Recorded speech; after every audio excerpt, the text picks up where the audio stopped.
Buongiorno, benvenuti a questa edizione del nostro telegiornale. I titoli.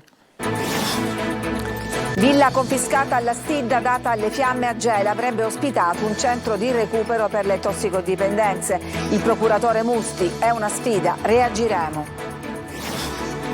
Picchiato e minacciato di morte a Catania per non avere pagato un debito di droga di 3.000 euro. La squadra mobile arresta 2 persone al villaggio Sant'Agata. Siracusa, a bordo della Ocean Viking, la nave che soccorre i migranti. SOS Mediterranee, noi salviamo vite, l'Europa cambi visione. Dai pasti caldi all'assistenza sanitaria, all'Help Center della Caritas si prende cura di quanti sono rimasti indietro, tanti italiani, i nuovi poveri.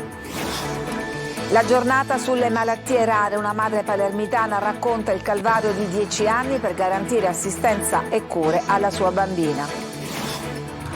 Torna in piedi il Telamone, il colosso di 8 metri che reggeva il tempio di Zeus nella Valle dei Templi di Agrigento. È stato ricostruito con frammenti di altre statue, oggi lo svelamento. Calcio, notte magica e risveglio felice per il Catania che batte 2-0 il Rimini e si qualifica per la finalissima di Coppa Italia di Serie C. Ancora una volta decisivo Castellini, dedico il gol a tutti i tifosi, ci hanno dato una grande mano.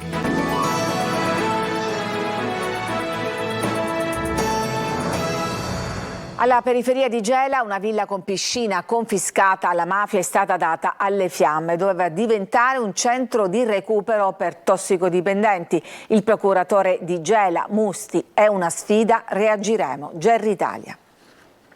Doveva accogliere a breve un centro di recupero per tossicodipendenti. L'associazione Casa Rosetta di Caltanissetta aveva presentato l'unica istanza al comune di Gela per l'assegnazione del bene confiscato alla mafia lo scorso 2010. Purtroppo però tutto è andato in fumo questa notte quando la villa, sequestrata all'esponente della Stidda gelese Salvatore Murana, è andata distrutta dalle fiamme. L'incendio è divampato intorno alle 2:30 della notte. Diversi punti di innesco sui 3 piani della casa che praticamente risulta totalmente distrutta. Lo stabile, suddiviso su 3 livelli con una piscina circondata da un florido giardino, è andato totalmente distrutto. Chiara, secondo gli inquirenti, la matrice dolosa del gesto. L'immobile sequestrato al boss era stato già assegnato a Casa Rosetta, che avrebbe dovuto realizzare nelle prossime settimane qui un centro per recupero di tossicodipendenti. La villa era stata confiscata nel 2010 a Murana, accusato da 8 collaboratori di giustizia di riciclare i soldi della Stidda. Dopo il sequestro definitivo, l'uomo consegnò le chiavi dell'immobile all'ufficiale giudiziario e con i suoi familiari lo sgomberò, ma poi ci ripensò tornando a occupare una porzione dello stabile. Lo scorso 28 settembre lo sgombero definitivo ad opera delle forze dell'ordine e l'avvio dell'iter per l'assegnazione. Oggi le fiamme hanno cancellato tutto. Questa notte è stato compiuto un gesto vile che va contro la legalità, contro lo Stato, e quindi dobbiamo sicuramente reagire con tutti gli strumenti che lo Stato ci dà per reagire proprio a questa gravissima azione, che è una sfida. E faremo di tutto affinché siano assicurati alla giustizia i colpevoli e affinché soprattutto questo bene possa tornare nella disponibilità concreta dello Stato. Ferma condanna anche da parte del sindaco di Gela. Noi continuiamo, come sempre, nell'impegno incessante, continuo, senza indietreggiare, perché lo Stato c'è, è presente in tutte le sue articolazioni e vogliamo continuare in questa direzione. Picchiato e minacciato di morte a Catania per non avere pagato un debito di droga di 3.000 euro. La squadra mobile ha arrestato 2 persone al villaggio Sant'Agata. Roberta Lunghi. Picchiato e minacciato di morte per un debito di 3.000 euro legato al mondo della droga. È accaduto il 28 gennaio a Catania, al villaggio Sant'Agata, e la vicenda è stata ricostruita dagli agenti della squadra mobile che hanno arrestato 2 uomini di 38 e 33 anni per tentata estorsione aggravata dall'avere commesso il fatto in più persone riunite all'interno di un'abitazione. È tarda notte quando la vittima rientra a casa scortato dai 2 che, secondo gli investigatori, hanno avvicinato l'uomo pretendendo il pagamento del debito, ma dopo il rifiuto sarebbe scattata l'aggressione. Prima avrebbero messo a soqquadro il suo appartamento e, non trovando denaro, avrebbero preso a pugni in faccia il debitore, trascinandolo a forza fuori dall'edificio e togliendogli il cellulare. Le investigazioni, scaturite da una segnalazione giunta al 112 intorno alle 3:30, si sono svolte grazie all'incrocio delle dichiarazioni di testimoni e della disamina delle riprese dei sistemi di sorveglianza. 3 persone sono state arrestate dai carabinieri a Catania, 2 sono state sorprese a rubare uno scooter in via Garibaldi, il terzo aveva trafugato dei prodotti in un negozio di casalinghi in viale Kennedy gestito da un cinese. E adesso andiamo a Siracusa a bordo della Ocean Viking, la nave che soccorre i migranti. L'appello di SOS Mediterranee, noi salviamo vite, l'Europa cambi visione. Francesco Aloi. La Ocean Viking è ferma nel porto grande di Siracusa, una nave della ONG SOS Mediterranee che per molti rappresenta la vita. Da qui ogni anno si salvano migliaia di persone. Quando i migranti vengono salvati salgono qui a bordo da questo accesso. Chi guida la nave deve fare molta attenzione. Spesso i migranti cadono in mare ed il rischio di travolgerli non è poco. Qui voi tracciate la rotta per soccorrere. Sì, questo è il sistema principale di plotting, praticamente per individuare dove siamo e l'area in cui andiamo a operare. Gioie e dolori. Chi opera a bordo vede sia la morte che la vita. Qui addirittura sono nati bambini. Soccorriamo bambini anche a volte piccolissimi. Il bambino più piccolo che abbiamo salvato l'inverno scorso aveva appena 17 giorni ed era in mare da 5 giorni. Ma il Mediterraneo resta un grande cimitero, 22.000 i morti dal 2014, 2.500 soltanto nell'anno appena trascorso. SOS Mediterranee non ci sta e lancia una petizione in vista delle europee. Chiediamo la sospensione di tutte quelle misure che ostacolano e criminalizzano il soccorso in mare, come il decreto piantedosi. E intanto, dopo ben 7 anni, si è chiuso il processo contro 3 ONG, Jugendrettet, Medici Senza Frontiere e Save the Children. 21 gli imputati che erano stati accusati di avere rapporti con i trafficanti. Adesso però è arrivata la sentenza. Non è stato commesso nessun reato. La nave CI-4 ha sbarcato a Porto Empedocle 53 migranti salvati nei giorni scorsi e purtroppo anche 2 salme trovate a bordo del barcone soccorso. I rifugiati saranno i primi ad essere accolti nel nuovo hotspot di Porto Empedocle aperto da oggi e che potrà ospitare fino a 280 persone. Dai pasti caldi all'assistenza sanitaria, l'Help Center della Caritas a Catania si prende cura da tempo degli ultimi, fra loro ci sono anche tanti italiani. Tonino De Mana è andato a visitare il nuovo ambulatorio. La ragazza somala frustata e picchiata a sangue sul barcone. L'anziano con la bronchite, extracomunitari medicati con profonde ferite da taglio, i nuovi poveri italiani che si affidano alla Caritas. L'ambulatorio dell'Help Center di Catania li accoglie tutti nei locali di Piazza della Repubblica a pochi passi dalla stazione ferroviaria. Medici ed operatori volontari si prendono cura di quanti bussano alla porta della Caritas trovando ospitalità, conforto ed assistenza sanitaria. Tra una visita e l'altra incontriamo Salvatore Maugeri, il medico confessore. Qualche mese fa, quando ci sono stati gli sbarchi qui a Catania, è venuta da noi una ragazza di 22 anni della Somalia e aveva la schiena tutta piena di ferite, ma veramente tremende. Io proprio ho pianto solo a vederla perché aveva avuto frustate nei balconi. Questa è una cosa tremenda. Quali sono le patologie più frequenti?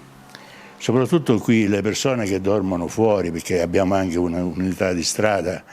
Logicamente sono i problemi di polmoni, hanno bronchiti, soprattutto ferite. Maugeri lancia anche l'idea della rete del farmaco. Se avete farmaci che però siano di una certa buoni, li potete portare qui all'Help Center alla stazione, li analizziamo, se vanno bene saranno poi messi in circuito per persone che ne hanno bisogno. Non solo un pasto caldo, ma anche assistenza medica per i nuovi poveri, italiani che sono rimasti indietro, chi per aver perso il lavoro, chi per essere rimasto senza reddito di cittadinanza. Ora più che mai la necessità di un'assistenza sanitaria, soprattutto per le famiglie che chiaramente si trovano ad avere delle difficoltà nel sostenere delle spese mediche, nell'avere dei farmaci, tanti fratelli e sorelle stranieri che vengono e non hanno magari la residenza o che magari in questo momento non hanno l'assistenza sanitaria per il disbrigo dei documenti. Questa opportunità nasce proprio per la possibilità di curare. L'ambulatorio è aperto mercoledì, giovedì e sabato dalle 9 alle 11. Nella giornata sulle malattie rare, una madre palermitana ci racconta il calvario lungo 10 anni per garantire assistenza e cure alla sua bambina. Roberta Lunghi. mamma è una grande responsabilità, significa dare tutto ciò che hai, il tuo cuore, le tue forze, le tue energie, la tua grinta, il tuo amore. Non è facile raccontare la propria storia. Cira Maniscalco è una mamma palermitana che lotta da 10 anni per la salute della sua bambina, affetta dall'Arnold Chiari e da siringomielia, sindromi neurologiche che investono il sistema muscolo-scheletrico. Sono 2 tra le 6-8.000 malattie rare, molto diverse tra loro, ma spesso con comuni problemi di ritardo nella diagnosi, mancanza di cura, carico assistenziale. Solo in Sicilia sono 22.000 i malati rari del sistema neurologico. Nella giornata mondiale sulle malattie rare, Cira ha deciso di raccontarsi anche con un docufilm scritto e diretto dalla giornalista palermitana Veronica Fiminino. In Una mamma, il dolore, la forza, ma anche la rabbia. Perché non possiamo accettare che i nostri figli non debbano avere il diritto alla salute e quindi la possibilità di poter avere delle cure adeguate. In Sicilia in questi anni è mancato il reparto di neurochirurgia pediatrica che serviva proprio a prendere in carico i nostri pazienti. Quindi da lì siamo stati costretti a rivolgerci in centri altamente specializzati fuori dalla nostra regione, dove ci sono stati appunto delle spese ingenti che hanno seriamente messo in difficoltà economica non soltanto me. Spese insostenibili per questa famiglia in 10 anni di viaggi della speranza a Firenze, mai alcun rimborso. E seppur vero che c'è un registro regionale dei malati rari nell'isola, ciò che poi conta è che questi abbiano il centro di riferimento sul territorio per le cure.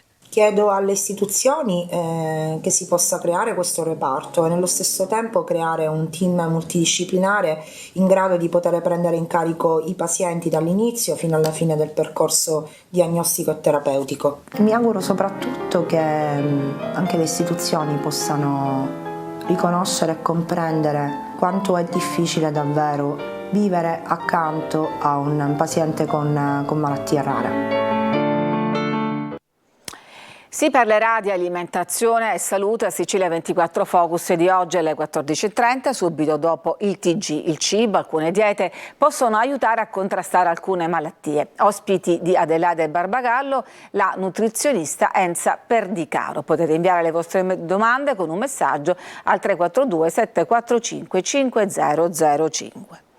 Torna in piedi, si rialza nella Valle dei Templi ad Agrigento il gigante Telamone. Oggi la cerimonia di svelamento. Davide Sardo.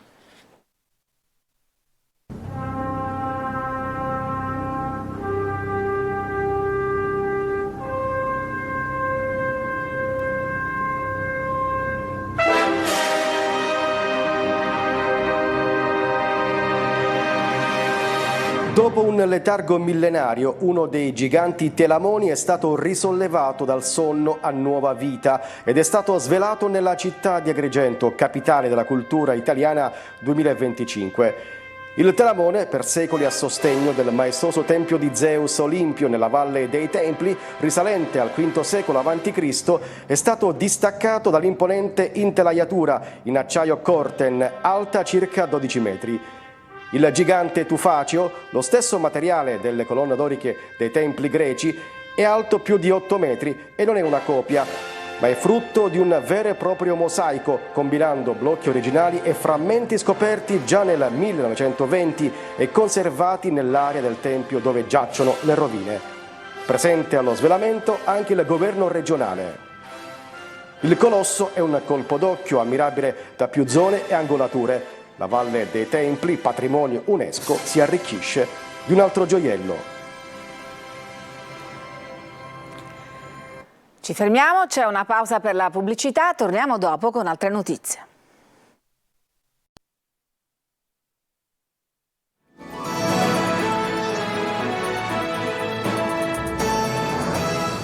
La commissione bicamerale sull'insularità ha analizzato le differenze fra Sicilia e Sardegna. Il risultato: la nostra isola risulta ancora più isolata e non solo nelle infrastrutture. Francesco Triolo.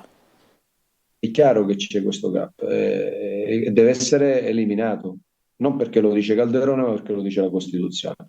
Per eliminarlo si deve pensare alle infrastrutture, alla continuità territoriale, alla sanità, all'istruzione, all'agricoltura, a tutto. Isole e isolate Sicilia e Sardegna, ma sembra quasi un paradosso vista la distanza dalla terraferma, dal continente. La Sicilia, tra le due, è ancora più isolata della Sardegna. L'analisi è stata condotta da una commissione bicamerale istituita per studiare le soluzioni per il contrasto degli svantaggi derivanti dall'insularità, della quale è presidente il deputato messinese Tommaso Calderone. Noi dobbiamo far sì che il legislatore ad ogni provvedimento e per ogni provvedimento emanato tenga conto della Sicilia e della Sardegna e degli svantaggi, perché è un discorso totalmente specioso e inutile dire e pensare, gli diamo 50 milioni, 80 milioni, 300 milioni l'anno. Non funziona così. Il capitolo più dolente è quello delle infrastrutture. L'accesso sia agli aeroporti che ai principali porti di interesse nazionale, specie quelli commerciali, rappresenta un fattore di dipendenza sia in termini di tempi, di costi, di frequenza, perché le imprese che forniscono i servizi di trasporto marittimo ed aereo spesso operano in regime di monopolio, determinando un aumento dei costi. Un gap pesante per la Sicilia rispetto alla media del 31,9% del Sud Italia, che potrebbe essere eliminato con politiche incisive per la riduzione dei costi di trasporto. Se costruiamo il ponte sullo Stretto e poi non pensiamo alla Messina-Palermo, alla Messina-Catania o a raddoppiare la linea ferrata, chiaramente non abbiamo concluso nulla. Oggi è il 29 febbraio, una data che ritroveremo sul calendario solo tra 4 anni. Il proverbio popolare associa l'anno bisestile a superstizioni popolari. Eva Spampinato. Anno bisesto? Anno funesto no, per carità. Non lo sapevo. 29 febbraio arrivano gli antichi proverbi popolari a ricordare la particolarità di questo anno bisestile che la tradizione vuole marchiato da sciagure e cattiva sorte. La singolarità dell'anno di 366 giorni infatti ha contribuito nei secoli ad alimentare una serie di credenze e superstizioni che lo hanno trasformato in un anno presumibilmente sfortunato. Ma la fortuna e la sfortuna non esiste. Ma la vita è quella che è, ti accade tutto, a tutti accade tutto. Della serie non è vero ma ci credo, c'è chi comunque corre riparo. L'occhio di Allah per il malocchio. Fai qualcosa comunque per proteggerti da quest'anno bisestile? Sì, cerco di rispettare i miei buoni propositi che ho scritto il 31 dicembre passato. Occhio malocchio, prezzemolo finocchio. E come battizzo contro il malocchio. Lei ha mai avuto particolari sfortune negli anni bisestili?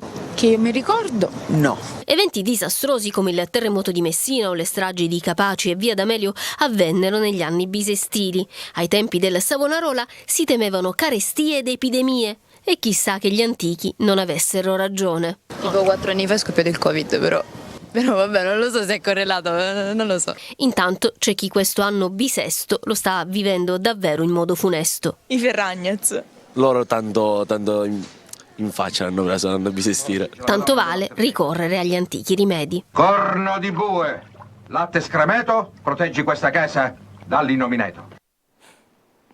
Ci fermiamo, c'è ancora una pausa e poi torniamo per parlare della notte magica del Catania, tra poco.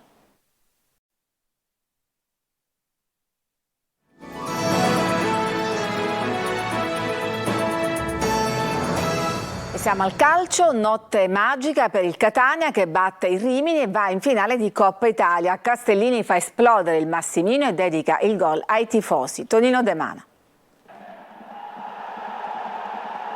Minuto 85, una palla vagante arriva sui piedi di Castellini che non ci pensa 2 volte e scarica un sinistro all'angolino. Catania 2, Rimini 0. È il gol della liberazione e della qualificazione alla finalissima di Coppa Italia di Serie C e che apre un'autostrada verso la fase nazionale dei playoff. Sarà il Padova a contendere il trofeo ai rossazzurri in un doppio confronto, 19 marzo a Leuganeo, il 2 aprile in Sicilia, che stuzzica già la fantasia dei tifosi.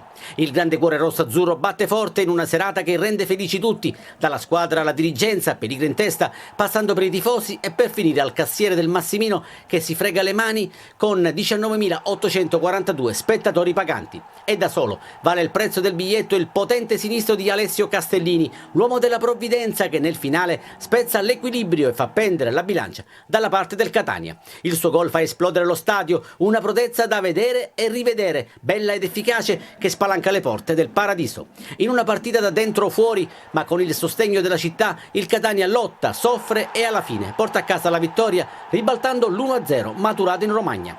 Apre le danze al 17° Cicerelli, che da posizione favorevole spedisce sotto la traversa dopo un'azione caparbia di Sturaro. È il gol che mette la doppia sfida sui binari della parità. Dopo il vantaggio, la squadra di Lucarelli si abbassa e concede il pallino del gioco agli ospiti. Albertoni se la cava 2 volte sulla mesta, con il Catania che aspetta pazientemente, ma che con carattere e generosità argina gli attacchi dei romagnoli, per poi sfiorare il raddoppio con Teglio, che si fa respingere la conclusione da Colombi. E mentre sul Massimino aleggiava lo spettro dei supplementari, ecco spuntare Castellini, che con il suo sinistro ciclonico gonfia la rete e manda in estasi il popolo rossazzurro. Dovrei dedicarla a tante persone, la dedico comunque a tutta la squadra, allo staff, al mister, alla società, che comunque stanno facendo tantissimo, ovviamente anche a tutti i tifosi che stasera sono venuti, perché credo che anche il loro supporto, soprattutto il loro supporto, ci ha dato una grande mano. E azzurro il cielo sopra Catania, pardon, rosso-azzurro. Ed è tutto per questa edizione, vi lascio adesso al nostro focus, lo spazio di approfondimento dedicato oggi al rapporto fra cibo e salute. Grazie a tutti, un buon pomeriggio.